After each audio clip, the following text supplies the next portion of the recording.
So hello, good morning, good afternoon, depending on where you are in the world. Welcome to the latest online event in the Performance Matters series.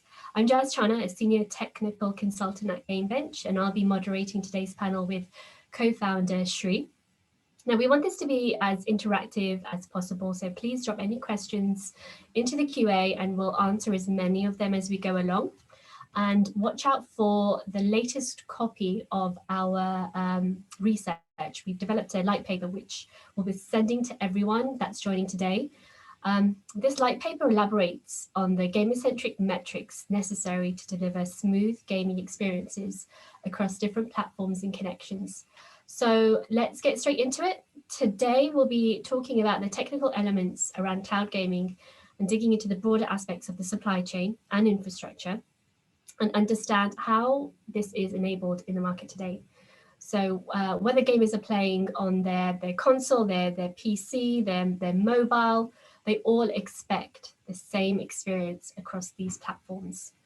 And with the new cloud gaming partnerships being announced every week with telcos and OEMs, our focus today is how as an industry can we work better together with better collaboration, better data insights to help deliver these great experiences to the 2.5 billion gamers around the world. Now, unfortunately, Yanis from Stadia is not able to make today and sends his apologies, but we'll endeavor to get a fireside chat booked with him at some point in the future. So let's meet our panelists for today. Yuk, would you like to start? Yes, hi, this is Yuk Lee. I work for Verizon in a group that's more forward-looking. It's focused on 5G, so it's part of the 5G ecosystem group. And my main responsibility is to basically scout for new technologies that 5G could enable and work with the partners to basically trial it on our 5G. Thanks, Yuk. Ignacio, would you like to go next? Yes, hi, yes, hello everyone. This is Ignacio. I'm Senior Director of 5G Product Marketing at Qualcomm, one of the key inventors and main company commercializing chips for 5G that goes into phones, PCs, and everything else. And I've been in this role, again, since before 5G was commercial, so I was one of the first ones to be in Chicago when Verizon launched the first 5G network worldwide about 2 years ago. And very excited to be here because since early on, cloud gaming has been identified as one of the key use cases that can take advantage of 5G technologies. So happy to have a discussion in terms of how we can make that happen fast. Thank you so much for having me here. Great to have you here. And Bruce? Hi, I'm Bruce Grove and the CEO and co-founder of Polystream. We're a cloud gaming technology built on bringing that sort of blend of audience and players together, and how do we put spectators inside games? How do we create more immersive and interactive experiences for not just the players, but for the audiences around them? Prior to that, I've been in the cloud gaming industry for a long time. I was early in at OnLive. I was head of engineering and then an SVP there. And before that, I was in telecoms, building platforms for telecoms. So I've been in and around this world for many, many years now. Great stuff. Great to have you all here. So Shri, let's kick off with you. Let's kick things off for this discussion. Would you like to recap from our last event to help set the scene, and also explain why quality of experience and why performance matters? Great, thank you. Thank you very much, Jess, and thank you for the warm welcome. Again, a big thanks to the panelists here. I'm really, really happy to have you here and hope to have a great discussion today. For those who couldn't attend the panel last time, we had speakers from Newzoo, AT&T, NVIDIA, and Nokia, and we had a discussion around cloud gaming and its adoption in 2021. And just to quickly summarize, what we heard was that Microsoft xCloud, PlayStation Now, NVIDIA GeForce Now saw the largest increase of subscribers in 2020. And that 500 megabits of playing Apex Legends could easily turn into 500 gigabits per second for cloud gaming, which is a huge increase. So that sets a scene for how much data is going to be consumed on cloud gaming going forward. And that 5G promises to untether people from the wired broadband in the homes and enable them to play demanding games on any mobile device anywhere but connectivity limits and data caps stand in the way, which in a way I think we all know. And that 5G has already been a massive improvement for cloud gaming in terms of reducing the amount of lag or jitter a gamer might experience. We also all agreed that gamer experience is really, really important for the success of cloud gaming. So we decided to dedicate this session on understanding the gamer experience and how we can sort of understand, measure, and improve that. One key challenge that stands in the way of better performance and why performance matters is the fragmentation in the ecosystem. And we all understand that it's very important for the gamer to get the best experience for the ecosystem to be successful. When we as Game Bench started out 7 years ago, when myself and my co-founder left Arm to start Game Bench, we developed tools to address device fragmentation to support seamless mobile gaming. This fragmentation remains, but we know how to manage it today. Cloud gaming, however, presents a much bigger challenge, many more variables around fragmentation. On the one hand, gamers have the flexibility to play anything anywhere, but on the other, they could play this on PC or mobile, Wi-Fi or LAN, 4G or 5G, and sometimes under really bad network conditions as well. I would like to show some data that we've collected from last week. And this is not a specific platform we want to mention, but this is data we collected in the field playing outside here in Los Angeles, where you see the performance from the best cloud gaming platform and the worst cloud gaming platform. And what you see here is that we're connected to a 5G network and we're playing Destiny 2. And the top bar shows you that on the best cloud gaming platform, about 94% of the time, we get a really good experience. And on the worst cloud gaming platform here, we get pretty appalling experience. And this shows the disparity in the experience you get connected to a 5G network and obviously playing the same game. When you look at the next slide, which is one of the important factors to make cloud gaming successful, we look at latency as an important factor because your input has to go all the way to the game server and come back. And the more towards the left you are, the quicker the responsiveness, the more towards the right you are, the slower the responsiveness. So this clearly shows that between the best and the worst platform, you have a huge disparity in the latency you see for the same game connected to 5G. This, in a way, should give you a sense of how big a performance problem we have to make this successful.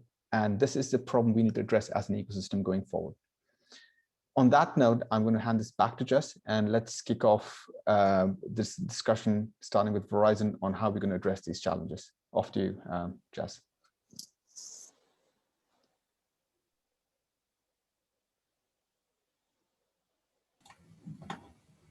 Just needed to unmute myself. Okay, so let's kick off. So starting with Yuk, how does Verizon fit into the cloud gaming ecosystem, and what aspects of cloud gaming does 5G and Edge enable?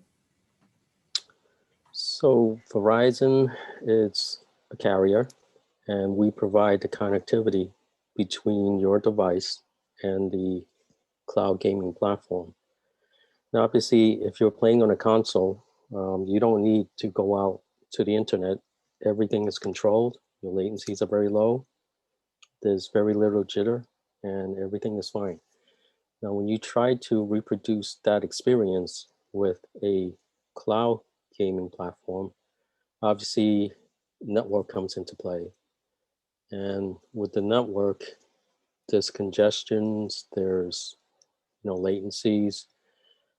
So that could have an effect in the cloud gaming experience, especially if you have a lot of jitter or latency. This is discounting the gaming platform itself. So with 5G, obviously, if you're using millimeter, there's a wider swath of spectrum. You'll get much better bandwidth. But more importantly, with gaming, it's really the consistency of your network, meaning the jitters, not just the average latency or average bandwidth, it's actually the consistency. So, Verizon's always trying to look at its network, tune it. So we're always trying to improve that. And we're trying to look at for gaming or even just any low latency application that has a lot of interaction. trying to see how we could improve the latency, and also trying to take out as much of the jitter as possible. Some really, really interesting points there. And we'll dig into specifically about the different types, the different bands of 5G, and which one serves cloud gaming the best in our panel discussion. Let's move on to Ignacio. So a question for you. The Snapdragon chipset is at the heart of a 5G-enabled smartphone for handling both the network aspect and graphics, especially when playing native games. What were your considerations around performance requirements for cloud games? Yeah. Well, when you look at cloud gaming, of course, the metrics, I think that were understood by the industry and just for gaming overall in terms of, again, the frame per seconds, the impact of jitter and the experience, and of course, latency, it's kind of a big point of concern, right? For, again, the cloud gaming experience, given that you have to just send your input commands back to the cloud and then send back all the renders images that you need to display on the device. So key concerns or more key aspects where 5G can help a lot in cloud gaming. Many of us associate 5G with speed, right? But there are other aspects of 5G that can help more here, because in fact, if you took just a pure 4G network that can deliver maybe 100, 200 megabits per second overall of throughput, that can be sufficient for the cloud gaming platforms that we have today. But there are two aspects where 5G can do even better. One, of course, we talk about that latency, right? The structure of 5G has been designed to allow much smaller latency, going even just down to a few milliseconds or even less, right? I've been testing a lot of 5G networks. We have a Verizon node in our headquarters at Qualcomm, and now it's very usual to see latency under 10 milliseconds, right? On 5G, something that you cannot see overall, you don't see with 4G. So latency is a key aspect to exploit. And the second aspect is capacity, right? I mentioned that your 4G network maybe can sustain the throughput required for cloud gaming, but that does not stay true necessarily in a crowded environment. Of course, with the pandemic, it's harder to see these days, these crowded environments, but any of you who has been in a trade show, for instance, at CES, Mobile Congress, any trade show, you realize how hard it's even just to download your email, right? Or sometimes send a text message in those conditions. Or if you are in a train station and you want to play from there, as soon as you have many devices joining the network, it's a lot easier, or 5G has a lot more capacity, right, to sustain acceptable level of network performance compared to 4G. So when we see cloud gaming, those key aspects, low latency and how we can make the best of the low latency, as we show in the chart there, and we can even expand on what tricks can be played to minimize the latency and the lag overall. And capacity, if you have a big gaming event like China Joy, for example, the largest gaming event in the world, you have maybe thousands of people all trying to do gaming at the same time. That's in a scenario in which you can sustain the performance. Make kind of a, okay, we understand there's something here. A key focus from the Qualcomm side has been making 5G quickly available to across all price points. So 5G is should no longer be just a premium feature. Now 5G is available in devices as inexpensive as $200 in some regions of the world, maybe $300 or $400 here in the United States. It's no longer a premium aspect. We work a lot to make 5G available across all tiers of what we call our Snapdragon mobile platforms, our Snapdragon chips. So initially 5G just was available only on the Snapdragon 8 series, which is the most premium platforms that we provide for mobile phones. But now it's available across all tiers, Snapdragon 800, 700, 600, and 400 series overall. Again, for those a lot more affordable devices that can still benefit for 5G capabilities to have a better cloud gaming experiences. And there's some other aspect that's also important as reducing latency. For instance, the phone still need to decode the frames that come from the cloud gaming platform, and that takes some time. So being able to decode a video in a quickly and power efficient fashion, it's also something that, again, we put a lot of emphasis in focusing our Snapdragon chips, and that's something that also is benefiting the cloud gaming user experience overall. And there are many other things, Bluetooth optimizations as well to minimize the lag when you have or using a Bluetooth controller, something that also can play a role. So as you see, still, even if we are talking about cloud gaming, the phone or the device still plays a big role in terms of managing 5G, providing 5G capabilities, decoding video, managing the inputs from Bluetooth. So there's a lot of work that it's possible to do and focus on our Snapdragon platforms to, again, solve and manage all those vectors of technology to, at the end, make cloud gaming a very good experience. Fantastic. So it'll be really interesting to dig into some of the aspects that you've just raised, especially when it comes to the form factor in terms of how do these new capabilities help you design devices in a new way. So moving on to Bruce, and cloud gaming has been referred many times to the Netflix of games experience. And if that was the case, we should be able to play games seamlessly. What do you think the key challenges are in delivering a seamless experience, and what is Polystream's approach to it? That's a great question. And I think that, I mean, we've heard the term Netflix for games for a long time, and we look at these because we're trying to use some kind of subscription model or content and aggregation model to deliver these new experiences. We sort of set that path out that says, right, the way to solve this is to pile loads and loads of content, because games is a content industry, and we're looking for those sorts of experiences where what is the thing that's going to get me onto this platform. What we forget when we architect these platforms, as someone who has been there and done that, is it's not video, right? We talk about using video as a transport, but it's not video. It's not done as a broadcast of one file to many, many people. It doesn't take advantage of CDNs caching assets at the edge. It doesn't take advantage of buffering at either end. So you don't have this opportunity. And all of these other things that we talk about, music, film, TV, that are using streaming services, they're very much broadcast. They go out to many, many people.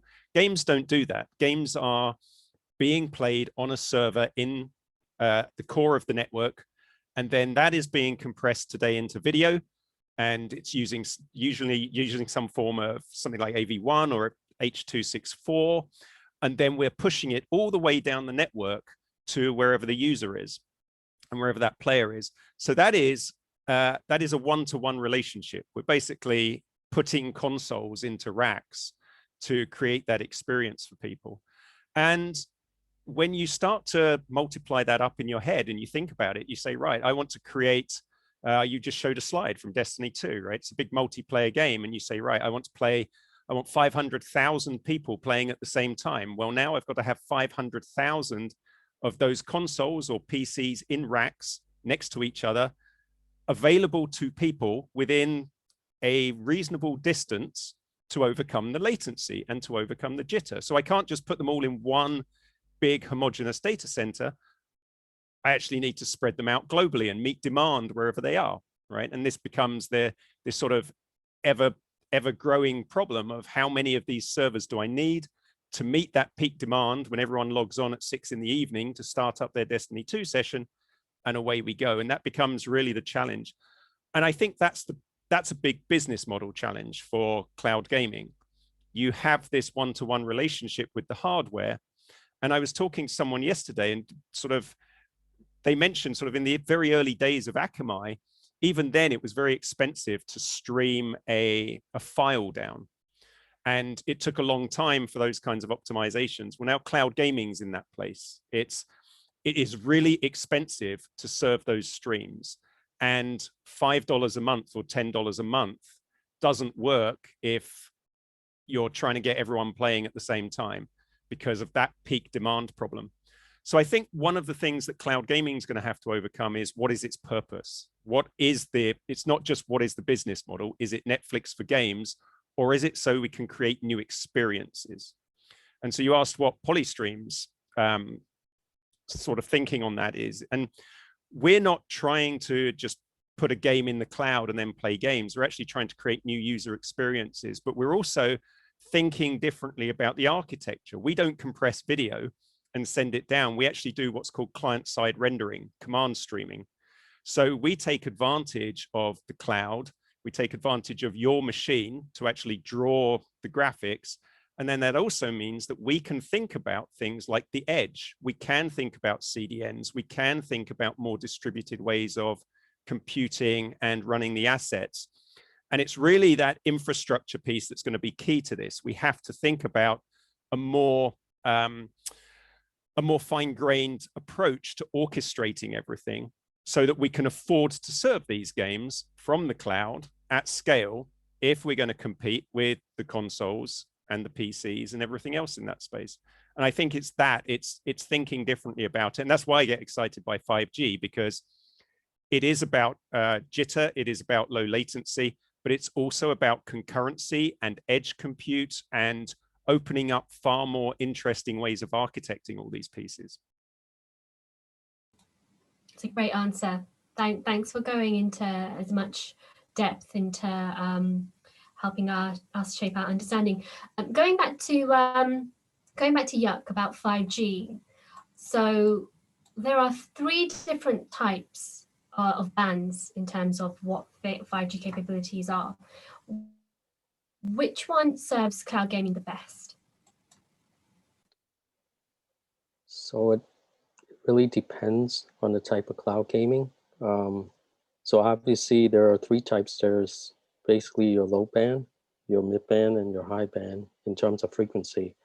Verizon has a lot of millimeter wave in the high band that's nationwide, as well as now that the quiet period is over, we won a pretty substantial chunk of the C band. And then you have your 4G band today, where you could share spectrum. It's what's known as DSS, and you could put 5G on that spectrum.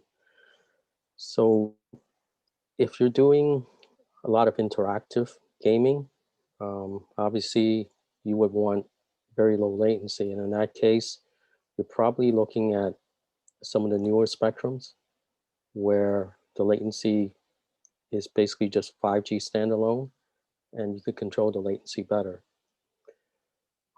Also, really depends on the bandwidth that you need, right? There's congestions, as was mentioned before. So some of the newer bands are probably not going to be as congested as some of the 4G bands today, because you'll be using some newer bandwidth. So those would probably eliminate some of the congestion issues. And it really depends on the time of day and, how things start to roll out. Can I add something to that, Yuk? We've spoken about edge quite a bit, and can you explain how your work, let's say, with cloud gaming providers and 5G as the back end to all of this is coming together? Thank you for the question.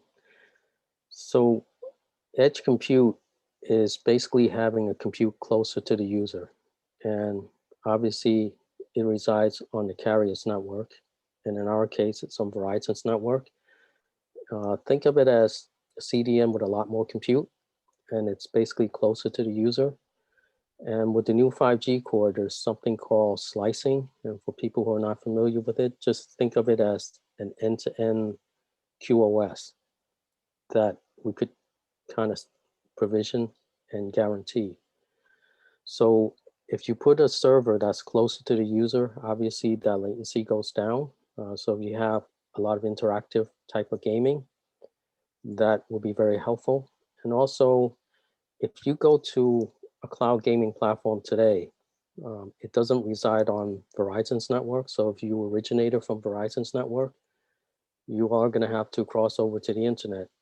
And once you're on the internet, it's really out of Verizon's control on how that quality is going to be.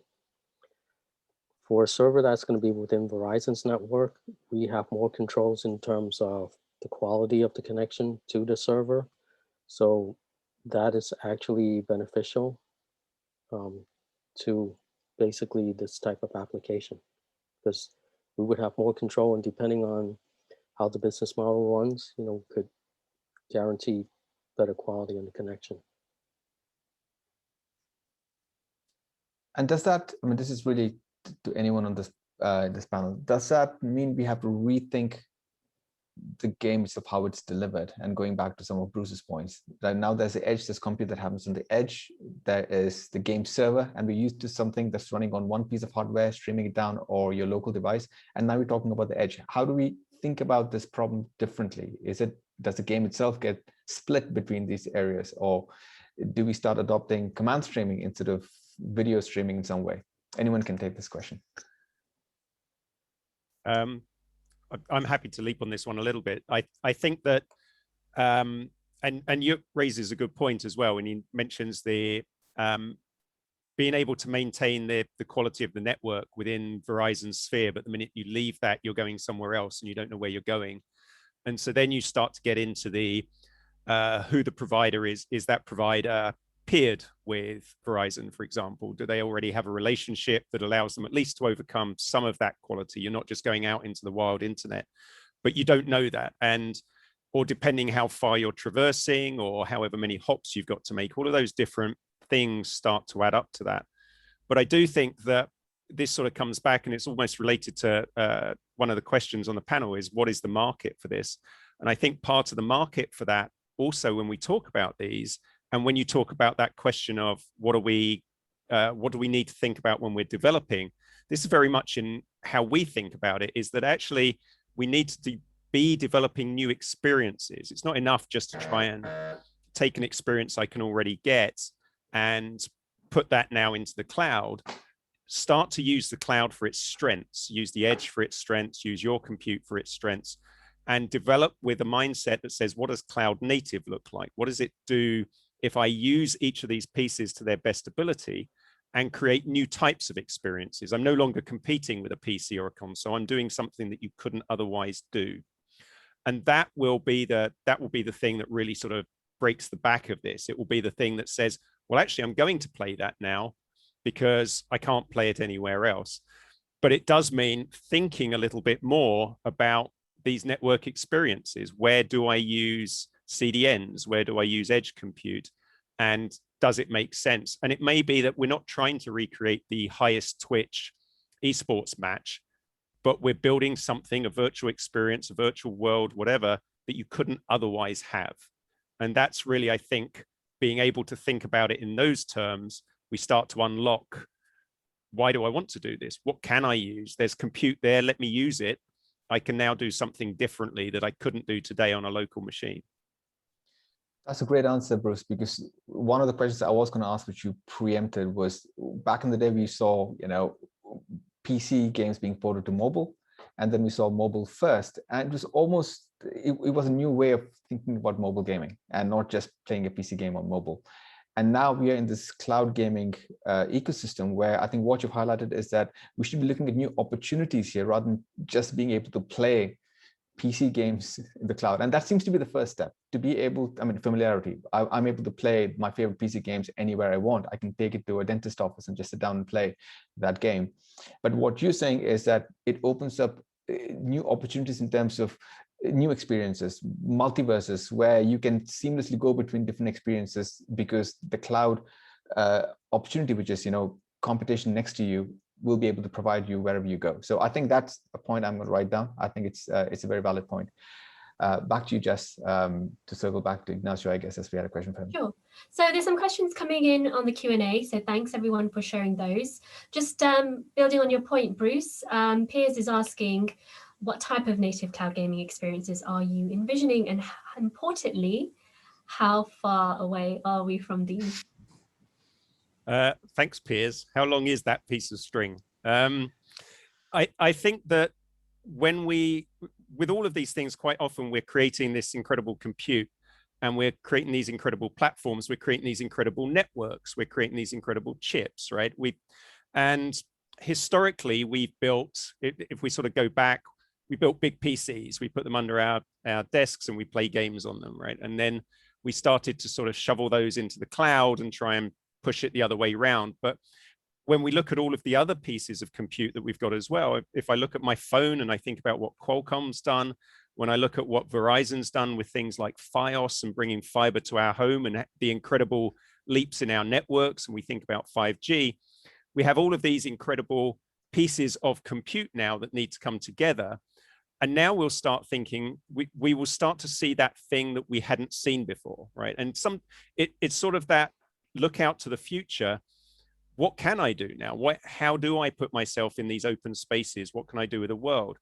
What we're doing at Polystream at the moment is something we call Phantom, which is the idea that not just having the players in the games, and you still have a client server, you still have somebody playing their multiplayer game on their console or on their PC, but now as fans, as spectators, we could all join them inside that stadium. We could all be going in with our group of friends just as we go to a concert or just as we go to a sports match. And we create a different experience from that lean back TV experience. Now I'm going in to have a more immersive social environment. And when we look at just over the last year, we look at the Fortnite concert. Everyone's talked about Travis Scott. Everyone's talked about Lil Nas in Roblox, right? We've seen these events. And what does it mean to actually just be able to take all of my friends in there as well? They don't need to be players in that game. I want to invite all of you, come join me. Here's a link, and the network just pops us in there. And what happens when 100,000 people drop into one of those concerts in a single space? It's going to require different thinking about mechanics. It's going to require different thinking about immersion and experience, spatial audio, all of those things starting to come together. But that's also the exciting bit, is suddenly I have all of this ability. I can unlock all of these things, and the creatives get to go, this is the thing I've been waiting for all along. I've now got the network. I've got the massive compute. I've got the huge game engine. Let me bring all of that together and create those things that we've never seen. Amazing stuff, and so much to cover in a future. We could spend the whole of today just talking about that. Ignacio, would you like to add on your thoughts? Yes, I think I'm fully on board with what Bruce is saying, and I'll take it even from a different angle, right? From long time, from a developer standpoint, whether you're building the platform or you're building the game or application, cellular has been seen as the most limited and most costly connectivity option, right? Wi-Fi has been mostly the ideal, and cellular is always like, you all has that button saying, download only on Wi-Fi, right? That implies that, okay, cellular is more expensive or more limited. And with 5G, things are changing, right? For instance, with 5G, again, given that it has a lot more capacity, we're seeing a lot more proliferation, not just in the United States, but worldwide, of unlimited data plans, right? So, and we are working with Google even to how we expose that unlimited data plan to the developers, so they know that, again, this is not a money aspect issue on the connectivity itself. And in many cases, particularly with the higher bands of 5G connectivity, what it's 5G millimeter wave, we see now performance that now can even go beyond what we have seen, not just with Wi-Fi, but sometimes even versus fiber, right? We see speeds faster than what fiber can provide on a phone. So how you change the mindset of the developer on that regards. And I think that how Bruce is thinking, how we take advantage of the new capabilities and think on a different way to create these experiences is important. For instance, with 5G, as I mentioned before, right, you have a lot of more throughput, right? You have maybe gigabits per second overall. With cloud gaming, maybe you don't need 1 gigabit per second more of speed, but you can start making trade-offs in terms of the platform design. For example, you can use more throughput to reduce latency, right? One of the sources of latency is packet errors. You receive a packet on your device, but comes corrupted, and therefore you need to ask for that packet again, and that takes time and takes latency, right?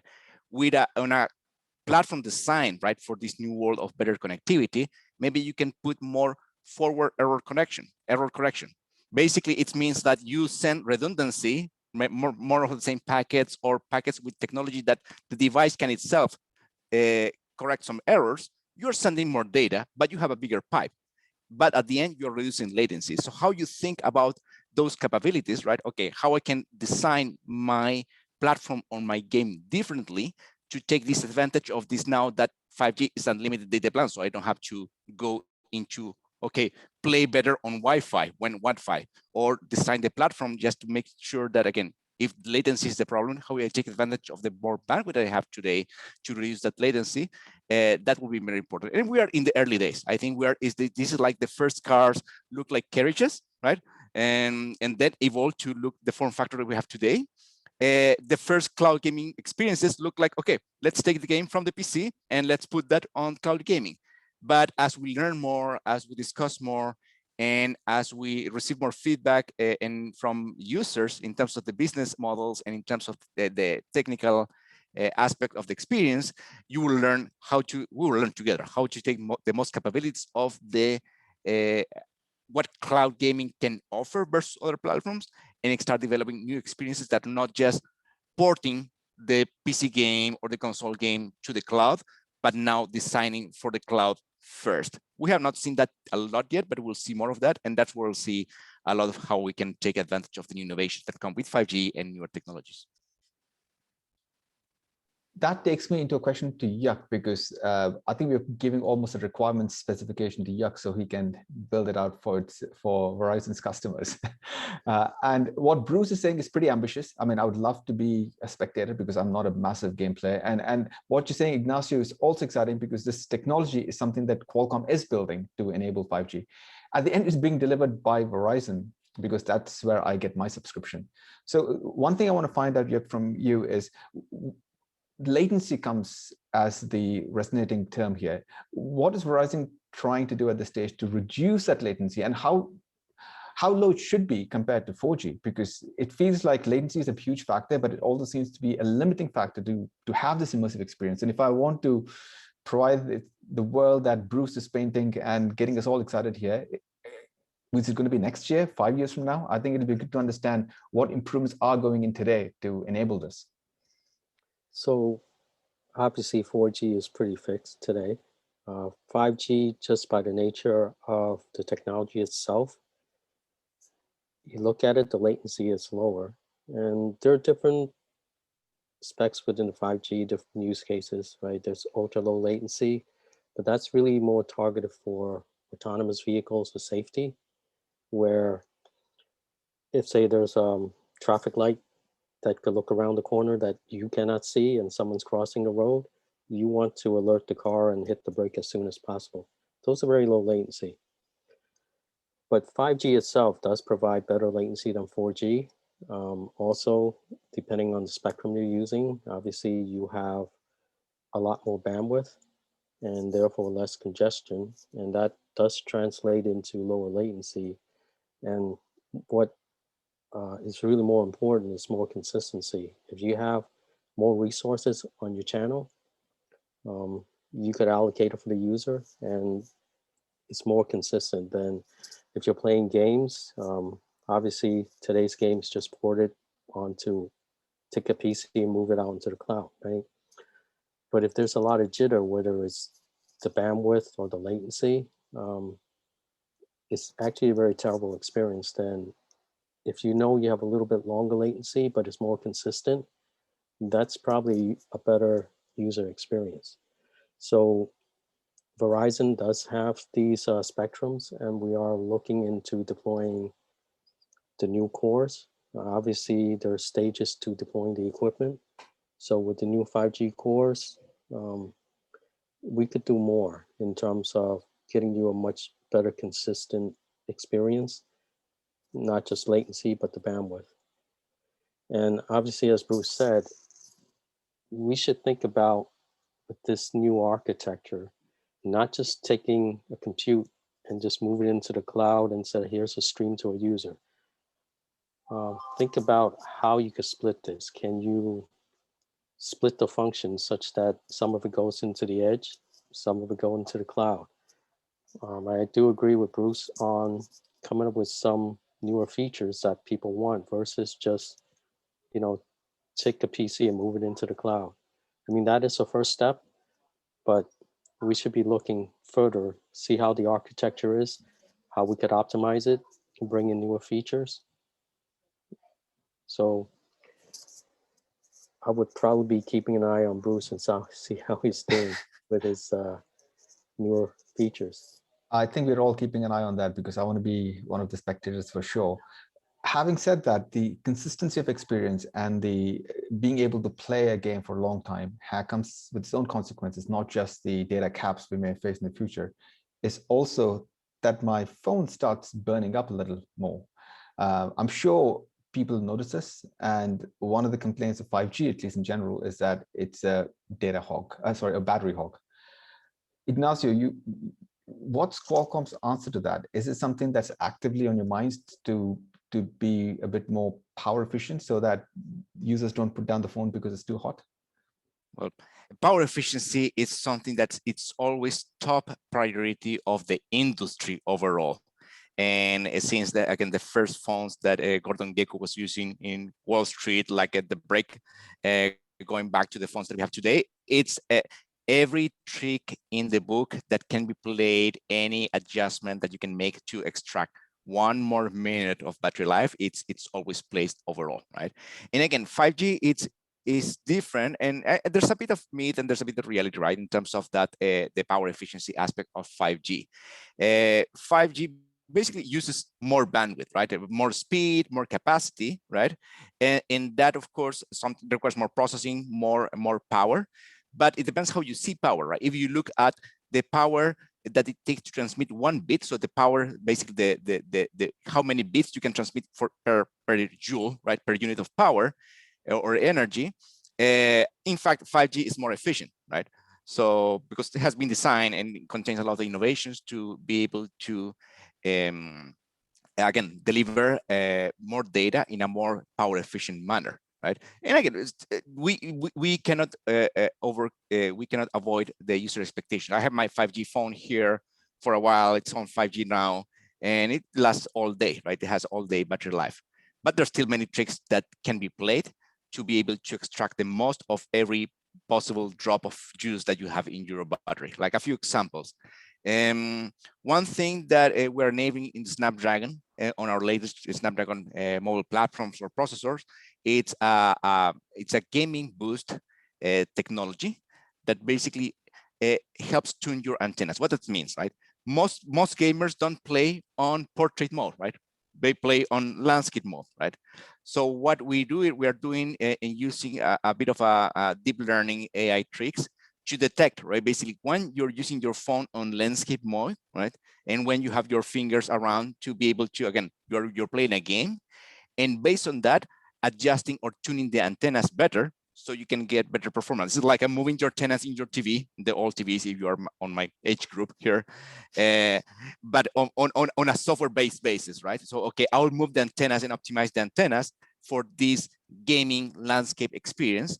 And with that, you can either increase performance, or for the same performance, you can use less energy, right? And be able to transmit and receive data on a more power efficient manner. There's other techniques in terms of that are coming along down the road in terms of how you optimize the bandwidth, right? With millimeter wave, you get a lot of, again, multi-gigabits per second, right? And lots of bandwidth, but maybe you don't need all that bandwidth at any point in time. So how to reduce, right, the bandwidth that you're using to adjust to the user experience. And very soon we'll see, because in 5G, you have basically roughly speaking, two big set of frequencies that you're using. The traditional frequencies of cellular technologies we call that sub-6, because it's under 6 gigahertz of frequencies. And you have the millimeter wave frequencies that are well above 24 and beyond gigahertz that provide a lot of bandwidth, a lot of capacity. What we're doing now, and it's going to be commercialized maybe this year or early next year, it's millimeter wave and sub-6 aggregation. So your phone will be able to use simultaneously both the sub-6 and the millimeter wave spectrum. So you can adjust things accordingly, and let's say the uplink and the downlink traffic to the user experience. In this case, to cloud gaming that might require maybe 15, 20, 30 megabits per second, with uplink that's just using very drops of data because you're just sending commands up there more on downstream, and you can start adjusting basically the performance of the phone and the use of power for that use case. So in long words, again, power efficiency, it's always and will continue to be always as soon as we have these small form factors and then PCs with 5G and then augmented reality glasses or virtual reality glasses will continue being a strong consideration for the industry. Yes, today it's power efficiency can be satisfactory. Your phone still lasts a full day, but there will be a lot more tricks to come to be able to further enhance that user experience, and particularly for cloud gaming. Again, we're the early days of cloud gaming. We're just understanding, working with folks like you, GameBench, or other companies, like Verizon and cloud gaming platforms. What are the use cases? What are the technical requirements? And then in the system, you consider from the Bluetooth controller to the cloud, back to the rendering of the frames that you're receiving, there's lots of leverage that you can move to be able to optimize things. We're just learning how cloud gaming works, how we can make it work better, and then how we can optimize the whole system for better efficiency. There are things that you can do on the cloud to optimize for power efficiency. There are things that you can do on the network, so your phone can last more time. The key here is we'll be talking. There's no way around getting hands dirty and testing, seeing logs, reviewing what's going on, and optimize. There's so many levers across the whole system that you can move to optimize. So at the end, we need to talk a lot more, and we need to get our hands dirty a lot more to understand the use cases, understand how the technology works, and how we can optimize end to end, not just the device, not just the cloud, not just the network, everything, to provide the best cloud gaming experience. Great, thanks, Ignacio. Back to you, Jess. There are questions coming through. You want to pick any of those? Yeah, we'll come to audience questions after I've asked this one for Bruce. So let's take a global view of cloud gaming, and how do you view cloud gaming as global, with the ability to deploy infrastructure in a repeatable fashion in new markets?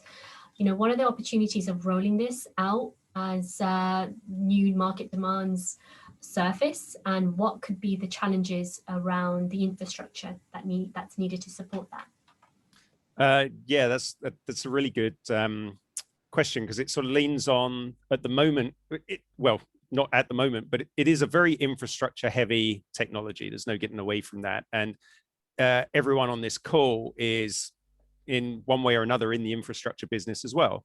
And those pieces at the moment tend to be sort of operated in different areas with different people building different parts. So you look at the global cloud gaming scene today, and in fact, we just, I think Candace's team over at Newzoo just published a new report today. They've said this year it's going to surpass $1 billion. So we can see that growth is there. We can see those things are trending. But when you also look at all of the companies that are there, and the infrastructure companies in particular, they're all in different places. They're all disconnected from each other.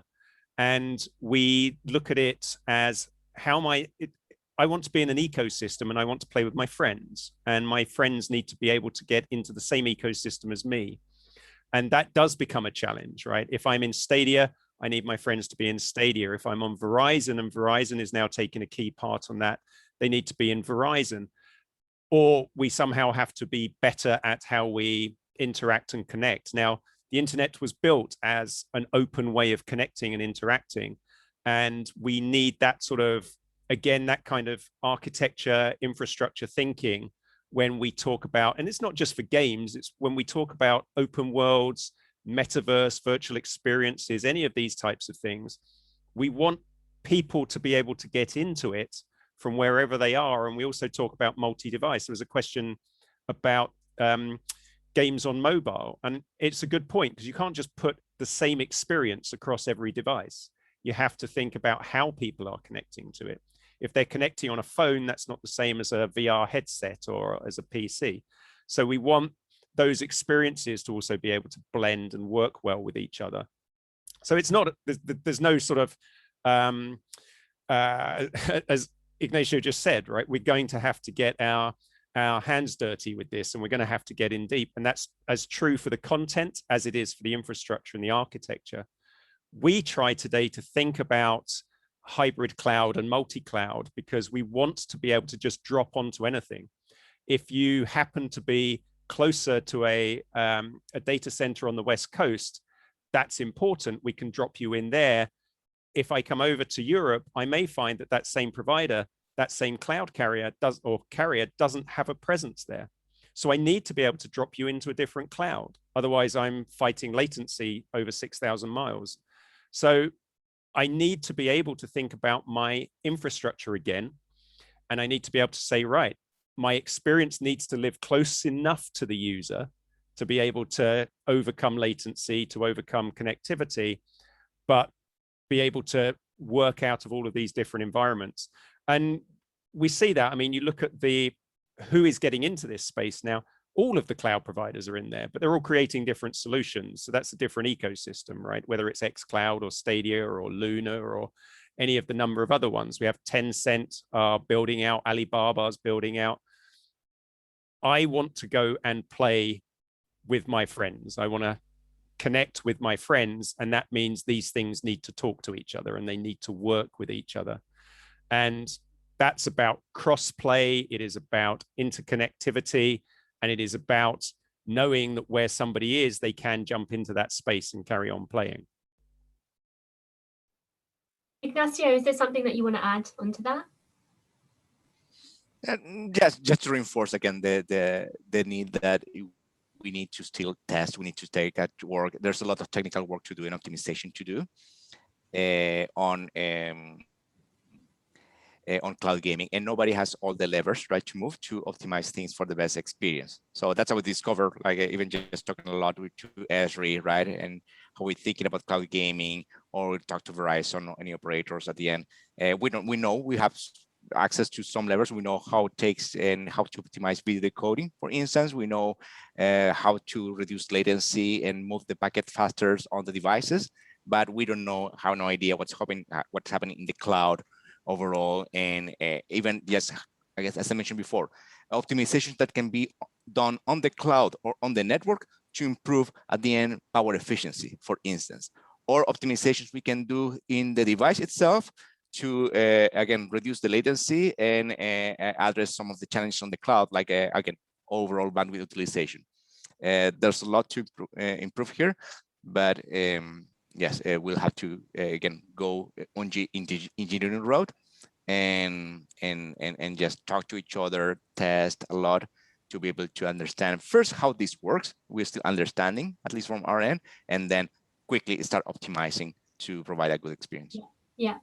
So there's some questions that have come through that have where people are interested in digging into some of the aspects around data plans for telcos, as well as content form factor on smaller devices. So let's start with Eric's question. So this one is for you, Yuck. Right now, the wireless carriers are very restrictive with their data usage. Even the unlimited plans have limits. A typical cloud gaming play is estimated at 10 gig an hour. That's half of most unlimited plan data allotments today.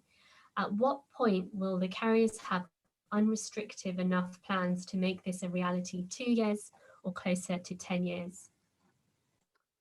So that's a loaded question. It's really a business plan, right? So I'm probably not the best person to answer that, but I'll try to.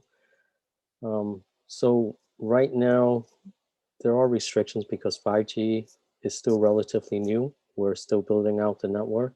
And obviously there are constraints on the amount of capacity that you have, right? If you look at from 3G to 4G, it was the same thing. It takes a little while to roll out the equipment, and then you have to plan your capacity. And business, they change. And eventually, if there's enough of a demand, if you look at it, there's kind of unlimited data plans now, right? There was, and if you remember back in the history, they took it away and it came back. It's all really driven by business cases and the capacity that we have on our network. So it's hard for me to predict how long that's going to take. I really don't want to give the wrong information. But okay. I do believe that sometime in the future, there will be unlimited data plans. I mean, today's they're unlimited, except depending on which plan you're on, except for times of congestion, obviously. And that's really all driven by capacity, and it's really a business plan. Okay, great stuff. So We're coming up to the last couple of minutes for our session. Are there any other elements that the panel would like to cover? Well, I've got one of the questions, like, when are these experiences, when these next cloud native experiences coming? I think Sri asked that earlier. I'm going to say this is happening now, right? We are starting to think about that. We are working with people that are already thinking about experiences that can only be built cloud natively. And we're also talking to infrastructure people about what that looks like as well. So it is happening now. We're going to start to see the first things over the next 12, 18, 24 months of, you weren't able to do this before. And I think that's it. It is now. We've accelerated a huge amount over the last year. And just, I think all of us being pushed more into virtual worlds and virtual experiences, what was going to take us 5 years is now massively accelerated. And that's just really helping with our thinking in that, not just from a infrastructure perspective, but from a user perspective, from a, what does it mean? Who is our audience? Why are we doing this? And I think we're going to see some incredible new things over the next 12 months and beyond, sort of happening now. So exciting times.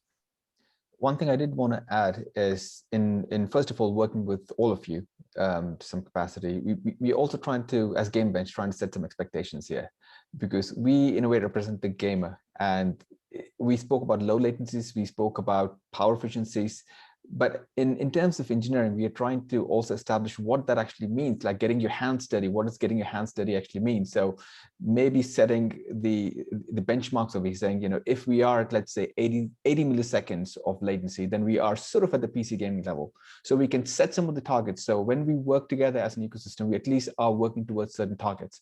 And I think that is something we need to understand better from Verizon's point of view, from developers' point of view, from the hardware perspective, to see what is realistic, what is possible, because I think it's great to dream, but we also want to sort of deliver this to the gamer and make sure it works when I pick up my phone or play a game on the TV. It just works seamlessly, that I don't even realize that I'm playing a cloud game or a native game. It should just be seamless. And to do that, I think we need to set some expectations, set certain benchmarks over here, so we can all start working towards that as, say the first phase of cloud gaming, as Ignacio pointed out. And the second phase, you bring in really complex interactions and immersive experiences that Bruce mentioned, and say, what is the expectation from the infrastructure and from the device and from the network standpoint to deliver that? So we really see this as a multi-phased approach, because we, I think, truly are going into a new world here, so that everything is basically in the cloud and we can be where we want, whether through a VR headset or mobile or PC. So we want to sort of take this forward. I think, given that we're on time, is to move this forward to the next panel, where we're going to talk about the development standpoint. What does the developer think about it? Who are the content creators? What's in their minds? How are the operators and the Qualcomms and the Polystreams of the world and the Stadias of the world helping these developers bring that rich content to users, the multiverses to the users? And I think that is going to be a big challenge, because we've dreamt a lot. And Bruce, I think you've gotten me really excited about what the future holds, even as a spectator. But I think we need to make that real. And right now, it's very much not there yet, as we all know. There's work to be done. So on that note, I'm going to hand this back to Jess to wrap up. Thanks, Sri. Just to build on Sri's point, there is so much content for us to dig into, and we're going to be building a series of events for each month, interviewing some of the thought leaders, some of the experts, people at the cutting edge in terms of not just the infrastructure and the architecture as we've addressed today, but the content creators. So we can get under their skin about what are the business models of the future, what do the demographics look like in terms of not just serving the market for today, the 2.7 billion gamers, but how do we make the pie bigger in terms of bringing new people into cloud gaming experiences. So I'll wrap up now by saying thank you, everyone. Thank you, Ignacio. Thank you, Bruce. Thank you, Yuk. Thank you, Sri. Really appreciated your time. I really appreciate everyone also from the audience for attending, and we'll follow up over an email to everyone with a recording of this, the light paper and future events. But for now, thank you very much. Thank you all. Thank you. Thanks so much. All. This was great. Take care. Fun. Bye-bye. Thank you. Thanks. Thank you.